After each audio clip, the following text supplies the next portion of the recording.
അപ്പോൾ ഇന്ന് നമ്മൾ ഹൈദരാബാദ് പോകുന്നത് വളരെ ഫേമസ് ആയ സാലാർ ജംഗ് മ്യൂസിയത്തിലാണ്. നമ്മൾ ഫസ്റ്റ് പോയി കണ്ടത് ഈ ഒരു മ്യൂസിക്കൽ ക്ലോക്കാണ്. ഇത് ഒരുമാതിരി എല്ലാവർക്കും അറിയായിരിക്കും. ആൻഡ് ദ മെയിൻ അട്രാക്ഷൻ ഇവിടുത്തെ വേറൊരു സ്കൾപ്ചറാണ് വെയിൽ റബേക്ക. ഇതൊരു സിംഗിൾ മാർബിൾ സ്റ്റോണിൽ നിന്ന് കാവ് ചെയ്തെടുത്തേക്കുന്ന ഒരു ഫിഗറാണ്. ആൻഡ് ദറ്റ് വെയിൽ ഓൾസോ അത് സ്റ്റോണിൽ നിന്ന് ഉണ്ടാക്കിയതാണ്. അതൊക്കെ നമ്മളങ്ങനെ അതിൻ്റെ ബ്യൂട്ടി കണ്ടിങ്ങനെ നിന്ന് പോകും. അത്രയും ഭംഗിയിലാണ് അത് ചെയ്തിരിക്കുന്നത്. ഇതെല്ലാം പണ്ട് കാലങ്ങളിൽ നമ്മളിരുന്ന് കൊത്തിയെടുത്ത് ഒരു മെഷീനോ ഒന്നും ഇല്ലാത്ത സമയത്ത് കൊത്തിയെടുത്ത് ഉണ്ടാക്കിയതാണെന്ന് ആലോചിക്കുമ്പോഴുണ്ടല്ലോ, അത് ഒരുപാട് വർഷം പഴക്കമുള്ളതാണ് ഈ വെയിൽ റബേക്കയും.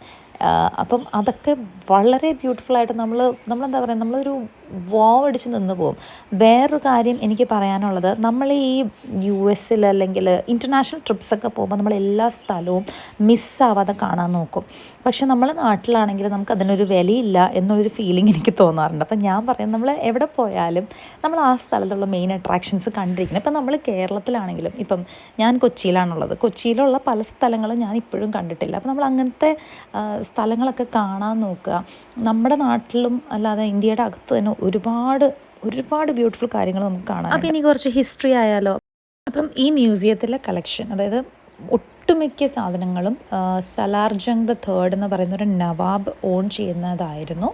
ആള് പല യാത്രകളിലും UAE, മിഡിൽ ഈസ്റ്റിലും ഏഷ്യയിലും യൂറോപ്പിലൊക്കെ പോയപ്പോൾ കളക്ട് ചെയ്ത സാധനങ്ങളുണ്ട്. അപ്പം അങ്ങനെ ഒരുപാട് കളക്ട് ചെയ്യുന്ന ഒരു പുള്ളിയുടെ പാഷനായിരുന്നു ഇങ്ങനത്തെ ഫേർണിച്ചേഴ്സും ആർട്ട് വർക്കും ഇങ്ങനത്തെ സ്കൾപ്ചേഴ്സും എല്ലാം, വെപ്പൺസ്, ഇതെല്ലാം കളക്ട് ചെയ്യൽ പുള്ളിയുടെ ഒരു ഹോബിയായിരുന്നു.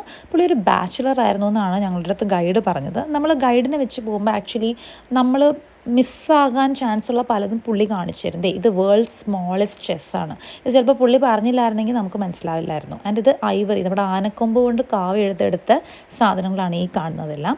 പിന്നെ അവിടെ ഉണ്ടായിരുന്നത് ഈ ജാപ്പനീസ് സ്റ്റാച്യൂസ് ഉണ്ടായിരുന്നു. പിന്നെ ഇതെല്ലാം മറ്റേ ചൈനീസ് പോസ്ലീൻ, ഇതൊക്കെ അന്നത്തെ may be more than 100 years ഓൾഡാണ് എല്ലാം. പിന്നെ ഈ ലാമ്പ് അവർ പറയുന്നത് ലൈറ്റ് ഇല്ല, ഇത് ഈ ഒരു സ്റ്റോൺ ഇങ്ങനെയാണ് എന്നാണ് നമ്മളോട് പറഞ്ഞത്. ആൻഡ് ഇതെല്ലാം പല സെൻറ്റ് ബോട്ടിൽസ് എന്ന് പറയും, അന്നത്തെ അത്തറും എല്ലാം കൊണ്ടു നടന്നിരുന്ന ബോട്ടിൽസ്. ഇതൊക്കെ അന്നത്തെയാണ്. ഇതൊക്കെ കണ്ടാൽ എനിക്കറിയില്ല ഇപ്പോൾ നമുക്ക് ഇത്രയും നല്ല ക്വാളിറ്റിയിൽ സാധനങ്ങൾ കാണാൻ പോലും കിട്ടുമെന്ന് എനിക്കറിയാം. ഇതെല്ലാം അന്നത്തെ hand made, hand painted items ആണ്. അപ്പോൾ നിങ്ങൾ ഹൈദരാബാദ് പോവുകയാണെങ്കിൽ എന്തായാലും മിസ്സാവാതെ ഈ സ്ഥലം